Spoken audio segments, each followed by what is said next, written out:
Carol Anderson, the founder of Money Quotient, decades ago, came up with this equation. And the idea is that EQ plus IQ equals MQ, and MQ is Money Quotient, the company that she eventually went on to found. And here's how it works. Your financial well-being, that's your money quotient. That consists of, yes, financial literacy. Financial literacy is important. But what Carol found out was that as she learned more and more about how finances worked, about how the numbers worked, it wasn't enough it didn't equate to financial well-being. It wasn't a one-for-one relationship. And then she started to do some research, and she found out that a lot of people who had financial literacy didn't have financial well-being. And that's when she realized there's another component to it. There's the EQ piece. That's the emotional awareness. That's our relationship with money. So she recognized that we need both emotional awareness or a healthy relationship with money and financial knowledge in order to have financial well-being. And you'll notice that the EQ comes first, because without EQ, all of the IQ stuff, all the financial literacy knowledge in the world is worthless if you're unwilling or unable to do anything about it. That's why the EQ comes first. Now, for financial professionals, this also applies, although we're going to change it up a little bit. Now, technical expertise is important. This is what we learn when we do CFP exams, CFA exams, when we're learning the nuts and bolts of how to actually give advice. Technical expertise is important. So just like financial literacy is important for me to implement it on my own, for me to give advice, I need to have that literacy myself. I need to have technical expertise. Now, in addition to that, an advisor needs to have communication skills. They need to have emotional intelligence. And now, when I have the technical expertise and I have the ability to communicate with clients, now I've got effective advice. Now, technical expertise is technically sound advice, but if you add EQ to it, it becomes advice that gets implemented. It becomes advice that transforms lives. Now, we can put that into a grid. EQ plus IQ equals MQ. So if you've got EQ on one axis and IQ on the other axis, you can kind of plot this little chart. And if you're high in both, that's our sweet spot. That's where Money Quotient comes in. That's where the MQ comes in. That's where solid advice comes in. Using both technical expertise and emotional wherewithal, emotional intelligence. When you have both of those, that's the sweet spot.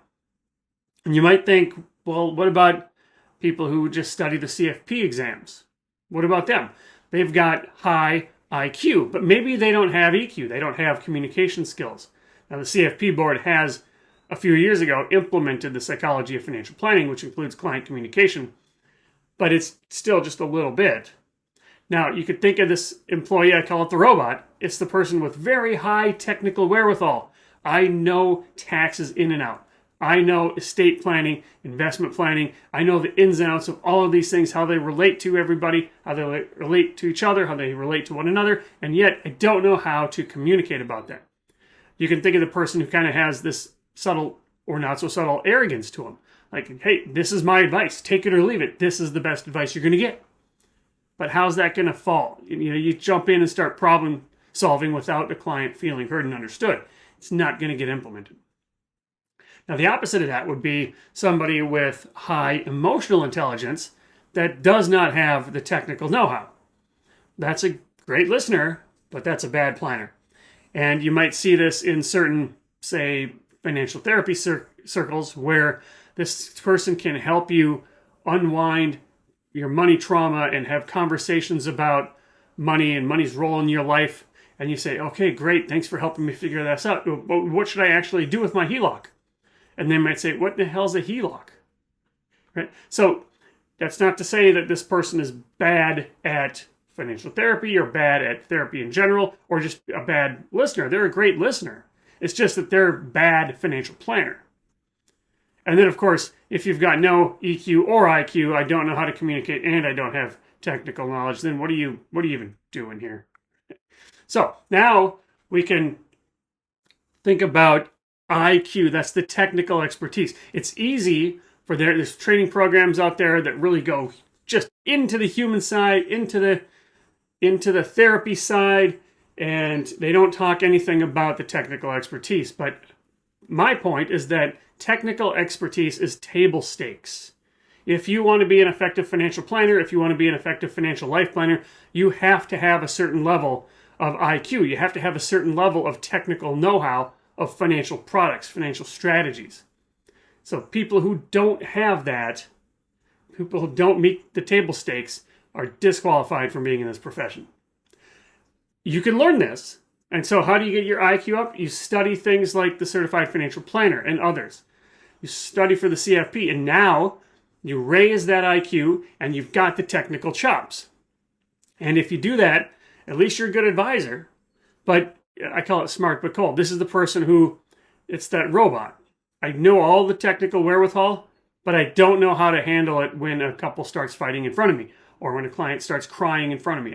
I don't know how to handle that. Okay, so then when you add the EQ component to that, that's the complete advisor. That's where we're striving to be. Now, both IQ is trainable. You can get yourself up past the table stakes. You can get yourself as far right on this chart as possible. And you can also learn the emotional intelligence. You can also learn communication skills and go up that EQ spectrum as well. So focus on both. Both of these will help you become a more complete advisor, a true wealth planner, somebody who helps clients improve their money quotient. Hey, Derek Hagen here at Money Quotient. If this was interesting to you, if this is something that you want to learn more about, this is the kind of thing that we teach at Money Quotient. We teach financial advisors communication skills, facilitation techniques. We teach them about life planning.